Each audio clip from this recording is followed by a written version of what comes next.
base. Le R0. Au R0. Ce R0. Ce fameux R0. Ce R0. Qu'appelle-t-on au juste le R0? R0 indique le nombre de personnes que vous allez contaminer en moyenne si vous avez contracté une maladie contagieuse. Avant la mise en place des premières mesures de distanciation sociale en France en février 2020, on estime qu'il était d'environ 3. C'est-à-dire qu'en moyenne, un malade contaminait 3 personnes. Sauf que dans la réalité, la majeure partie des malades n'a probablement jamais infecté personne. Si vous êtes perdu, c'est normal.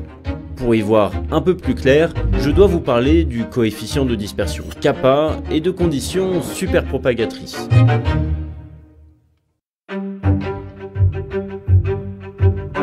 Depuis le début de l'épidémie de coronavirus, le R0 fait office d'indicateur phare pour suivre l'évolution du virus. Mais ce nombre de reproductions n'est qu'une moyenne et il n'offre donc qu'une vision partielle de la réalité. Dans les faits, la majeure partie des malades engendre soit plus, soit moins d'infections que ce que prévoit le R0. L'ampleur de ces disparités est donnée par kappa, le coefficient de dispersion. Pour comprendre comment il fonctionne, voici un graphique. Il montre la probabilité pour qu'un malade infecte un certain nombre de personnes. Plus le coefficient de dispersion est proche de 1, plus la répartition des infections est uniforme et colle à R0. Plus le coefficient est proche de 0, plus ces infections sont réparties inéquitablement, une petite partie des malades étant responsable d'un grand nombre de transmissions. Ces disparités n'ont pas beaucoup d'influence lorsque l'épidémie est largement implantée, mais elles jouent un rôle crucial lorsque la propagation connaît une dynamique stochastique, c'est-à-dire guidée par le hasard. Et c'est le cas lorsque le nombre de personnes infectées est très réduit, donc au tout début, puis lorsque l'épidémie reflue et s'approche d'une potentielle disparition. Dans le cas du SARS-CoV-2, le petit nombre d'analyses menées pour estimer ce coefficient de dispersion invite à la prudence.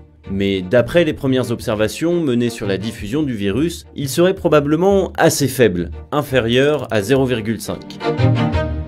L'étude la plus récente, menée par une équipe londonienne, donne même le chiffre de 0,1. Cela signifierait que près de 3/4 des personnes contaminées n'auraient pas transmis le virus et, inversement, qu'environ 10% des malades seraient responsables de 80% des infections. Et parmi ces 10%, certains jouent un rôle central dans les flambées épidémiques. On les appelle les superpropagateurs. Ils peuvent contaminer des dizaines, voire des centaines de personnes, et ainsi créer des chaînes de transmission qui en toucheront des milliers d'autres très rapidement.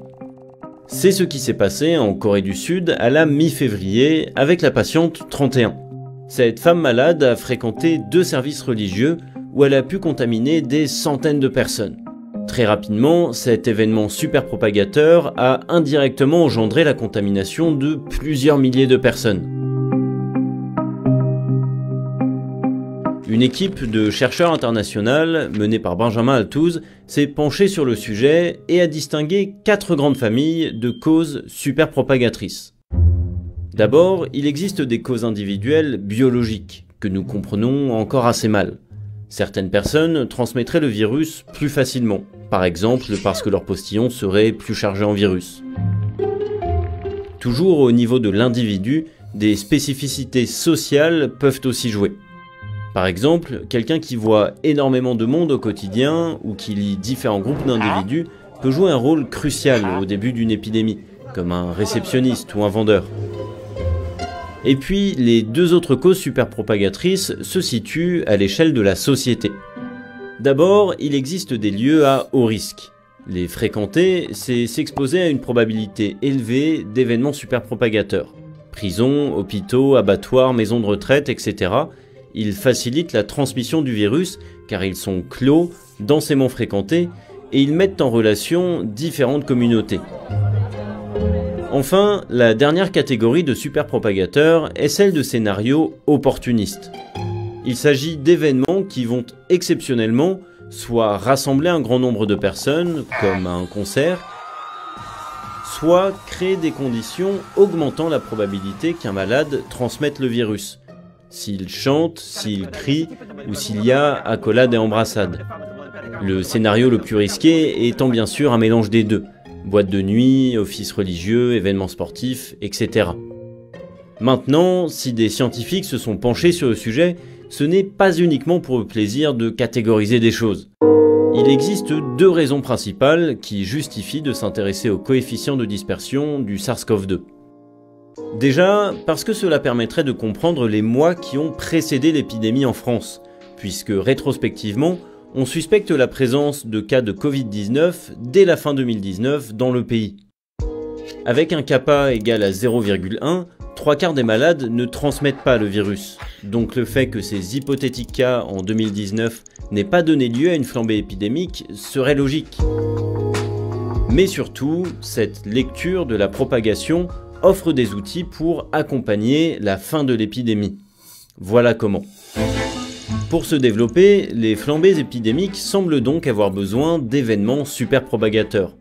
Lorsque l'épidémie faiblit, empêcher ces situations pourrait donc réduire les risques d'une nouvelle flambée et donc d'une seconde vague. En partant d'une simulation où kappa est égal à 0,16, l'équipe de Benjamin Altouz a testé une stratégie construite autour des événements superpropagateurs. Elle consiste à cibler uniquement les situations dans lesquelles un malade pourrait infecter 10 personnes ou plus. Si la moitié de ces situations est empêchée, le R0 chute de 3 à 2. Et si l'on parvient à éliminer toutes ces situations à risque, il tombe même à 1, le seuil en dessous duquel une épidémie ne peut pas progresser. Alors pour passer de ce modèle mathématique à la pratique, il serait nécessaire d'améliorer notre connaissance des causes superpropagatrices. Mieux comprendre les facteurs biologiques qui facilitent la transmission du virus, bien identifier les lieux ou événements à risque, etc. Lorsque l'épidémie aura suffisamment reculé, prendre en compte les événements superpropagateurs permettra de réduire l'emprise du hasard sur sa reprise ou sa fin.